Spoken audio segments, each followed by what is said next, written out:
Hello दोस्तों, आज की वीडियो में बतलाने जरूर आप लोगों को चक्रवृद्धि ब्याज ज्ञात करने का सुपरफास्ट ट्रिक, जिसके माध्यम से आप चक्रवृद्धि ब्याज के प्रश्न को आसानी से हल कर लेंगे। आज का जो प्रश्न होने वाला है जबरदस्त प्रश्न होने वाला है और ऐसे प्रश्न एग्जाम में देखने को मिलते हैं। और जब भी ऐसे प्रश्न एग्जाम में देखने को मिलते हैं तो या तो बहुत सारे बच्चे जो है गलतियां कर देते हैं या ऐसे प्रश्न को छोड़ करके चले आते हैं। आज की वीडियो में सारा चीज क्लियर कर दूंगा कि किस प्रकार से इस प्रकार के प्रश्न को हल किया जाता है। जैसे कि यहाँ पे प्रश्न को देखिएगा तो प्रश्न में रहेगा कि तिमाही दिया गया रहेगा, छमाही दिया गया रहेगा या अर्धवार्षिक दिया गया रहेगा। इस प्रकार के प्रश्न में दिए गए रहते हैं और जब भी इस प्रकार के आप प्रश्न में लिखा हुआ देखते हैं तिमाही, छमाही, अर्धवार्षिक, तो आप क्या करते हैं, प्रश्न को स्किप कर देते हैं या तो उसमें कुछ गलतियां कर देते हैं। तो आज उसी चीज से बचने के लिए मैं इस वाले वीडियो में सारा कंसेप्ट क्लियर कर दूंगा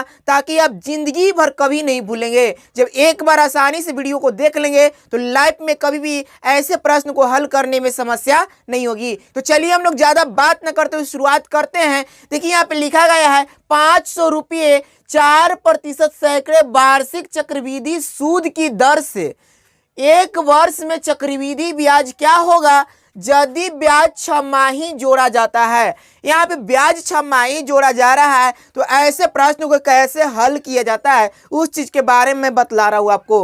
अब जैसे कि देख रहे हैं यहाँ पे लिखा गया है छमाही दिया गया रहेगा, तिमाही दिया गया रहेगा या अर्धवार्षिक दिया गया रहेगा। इस प्रकार के प्रश्न में जब भी दिया गया रहेगा तो आपको मैं एक टिप्स बता ला रहा हूं, उसको आपको नोट कर लेना है और उसी से आपको सारा प्रश्न क्लियर हो जाएगा। जैसे कि अभी छमाही दिया गया है तो जब कभी भी प्रश्न में छमाही दिया गया रहेगा तो छमाही का मतलब क्या होता है वो चीज पहले समझिए। छमाही का मतलब होता है कि वर्ष में यानी कि पूरे वर्ष में 12 महीना होता है और 12 महीना में छमाही कहेगा तो छमाही के मतलब कि साल का आधा महीना यानी कि 6 महीना, और 6 महीना को ही छमाही कहा जाता है और 6 महीना को ही अर्धवार्षिक कहा जाता है।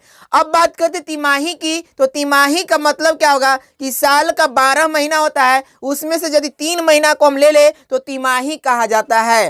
तो यहाँ पे हम लोग छमाही महीना की बात कर रहे हैं, छमाही को अर्धवार्षिक कहते हैं। अब जो मैं बोल रहा हूँ उसको आपको नोट कर लेना है कॉपी पे और इसी से आपका प्रश्न जो है क्लियर हो जाएगा। जब कभी भी ध्यान दीजिए, जब कभी भी यहाँ पे प्रश्न में दिया गया रहेगा छमाही दिया गया रहेगा, प्रश्न में छमाही दिया गया रहेगा, इसी को हम अर्धवार्षिक बोलते हैं। क्या बोलते हैं? अर्धवार्षिक। अर्धवार्षिक या छमाही दिया गया रहेगा तो आपको करना क्या है वो चीज समझिए। जब कभी भी अर्धवार्षिक या छमाही दिया गया रहेगा तो आपको समय को, ध्यान सुनिए, समय को दुगुना कर लेना है, समय को दुगुना करना है, समय को दुगुना करना है और दर को आधा कर देना है। और दर को क्या करना है? और दर को आधा करना है, दर को आधा करना है, दर को आधा करना है। इस चीज को आपको ध्यान रखना है। जब कभी भी आपको प्रश्न में छमाही दिया गया रहेगा तो आपको क्या करना है, समय को दुगुना करना है और दुगुना करना है और दर को आधा करना है। इतना करने के बाद आप सूत्र लगाएंगे और सूत्र के माध्यम से प्रश्न को हल कर लेंगे। चलिए अब हम समझते हैं। यहाँ पे दिया गया 500 रुपया 4%, 4% यहाँ पे जो दिया गया यही दर होता है। तो हम लिखेंगे यहाँ पे मूलधन बराबर कितना इसमें हो जाएगा, 500 रुपया हो जाएगा। ठीक है, 500 रुपया आ गया।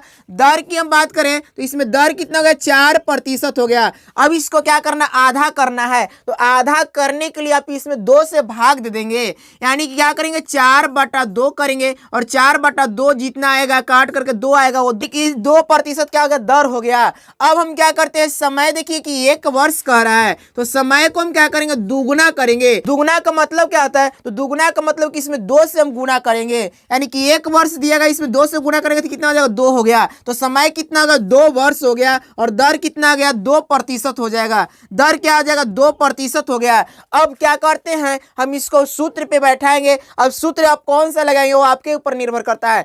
मिश्र धन के सूत्र पे बैठा करके इसको हल करके बतला रहा हूं। तो चक्रवृद्धि ब्याज में मिश्र धन बराबर होता है, ध्यान समझिए, मिश्र धन बराबर क्या होता है वो चीज समझिए। मिश्र धन बराबर होता है मूलधन इंटू 1 प्लस का दर बटा क्या होता है 100, और इसका पावर होता है समय। इसका पावर क्या होता है समय, यही फॉर्मूला होता है, इसी पे आपको बैठाना है और बैठा करके हल करना है। चलिए इसको हल करिए। कितना जब मूलधन हो गया 500 गुने क्या करिएगा 1 प्लस का दर 2 हो गया, 2 लिखिएगा बटा करिएगा 100, और समय कितना होगा 2 हो गया। इतना करने के बाद इतना देखिए हल करिएगा, इतना जब 500 ठीक है गुने यहाँ पे हो जाएगा 2 से काटिएगा 50 बार में कट जाएगा, यानी कितना हो जाएगा यहाँ पे 1 प्लस का 1/50 का पावर कितना 2। इतना कर लिए। इतना करने के बाद इसको हल करिएगा तो इसको विस्तार से देखिए कैसे हल किया जाए, तो वो चीज मैं समझा रहा हूं। दिया क्या गया 1 प्लस का 1/50, इसके नीचे कुछ नहीं, ध्यान समझिएगा, 1 के नीचे कुछ नहीं, 1 मान लेंगे और इसको हम एलसीएम ले लेंगे। तो 1 और 50 का लघुत्तम क्या होता है 50 होता है।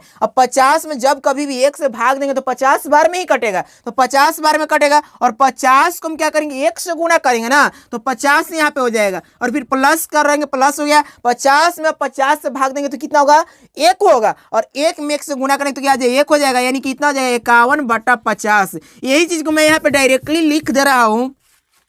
यहाँ पे हम क्या करेंगे लिखेंगे 500 गुने, यहाँ पे हम करते हैं तो 51/50, ठीक है 51/50, और पावर 2 दिया गया तो इसलिए हम उसको गुना में 2 बार लिखेंगे, यानी कि 51 बटा फिर क्या करेंगे 50 करेंगे। यहाँ पे 1 0 से 1 0 कट जाएगा, 1 0 से 1 0 कट गया, ठीक है। इस तरह से 5 से 5 कट गया। अब क्या बच गया देखिए ध्यान से, तो ऊपर बच गया 51 गुणे 51, ध्यान समझिए 51 गुणे 51 बट्टा क्या बच गया 5 बच गया। 51 में 51 से गुना करेंगे, और 51 में 51 से गुना करने के बाद जितना आएगा उसमें 5 से भाग दे लेंगे, तब हमें मिश्रण प्राप्त हो जाएगा। लेकिन यह पूछ रहा है कि ब्याज क्या होगा, तो ब्याज के लिए फिर मिश्र धन में से मूलधन को घटा लेंगे। चलिए कैसे करेंगे वो चीज समझिए। 51 को 51 में गुना करेंगे तो प्राप्त हो जाएगा 2601, और इसमें 5 से भाग देंगे। 2601 को 5 से भाग देने पे आ गया 520.20 रुपया, ये आ गया। ये क्या प्राप्त हुआ, तो ये अमाउंट प्राप्त हो गया, मिश्र धन प्राप्त हो गया। हमें ज्ञात क्या करना है, ब्याज ज्ञात करना है कि चक्रवृद्धि ब्याज क्या होगा, सूद क्या होगा।